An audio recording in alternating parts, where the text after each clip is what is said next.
कन्यादान कविता में माँ अपनी बेटी को अंतिम शिक्षा देती है कि लड़की होना पर लड़की जैसे दिखाई मत देना। लड़की होना अर्थात लड़कियों के गुणों को अपनाना। लड़कियों के गुण होते हैं ईमानदार, कर्मठता, ममता, करुणा, दया, शांत स्वभाव आदि। कवि माँ के माध्यम से कहना चाहते हैं कि लड़कियों को इन गुणों को तो अपनाना होगा, क्योंकि अगर लड़कियों ने इन गुणों को छोड़ दिया तो समाज की व्यवस्था चरमरा जाएगी, समाज की व्यवस्था बिगड़ जाएगी या पारिवारिक रिश्ते खत्म हो जाएंगे।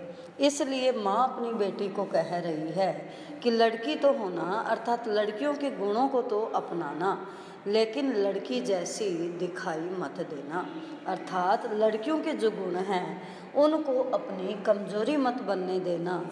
किसी भी अन्याय अत्याचार के सामने झुकना नहीं, अर्थात अपनी इच्छा, अपनी रुचि और अपने उद्देश्य के अनुसार जीवन को जीना। अपने जीवन में अबला की बजाय सबला बनकर जीवन जीना। क्यों?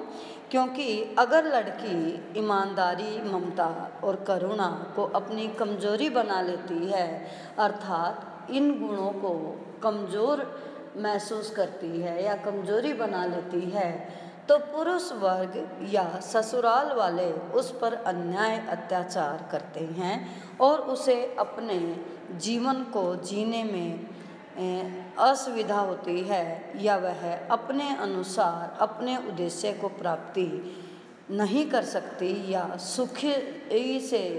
या सुखपूर्वक अपना जीवन नहीं जी पाती। ससुराल वाले या पुरुष वर्ग की प्रताड़ना, मानसिक और शारीरिक कष्ट जो है उसे सहने पड़ते हैं।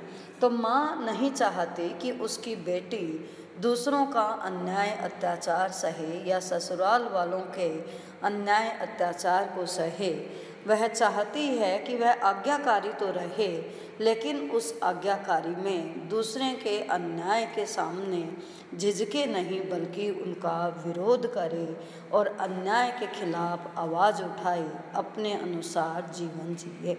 अर्थात माँ चाहती है कि उसकी बेटी, जो सदियों से एक परंपरा चली आ रही है कि लड़की को अबला माना जाता है, पराई लड़की मानी जाती है या पराया धन माना जाता है, तो इस परंपरा या इस सिद्धांत को दूर किया जाए और लड़की का भी उतना ही हक है जितना घर में लड़के का है, और लड़की भी स्वतंत्र होकर अपनी इच्छाओं के अनुसार जीवन जीना के हकदार है। वह भी अपनी इच्छाओं को न मारे या पुरुष वर्ग की कुटिलता को ना सहे।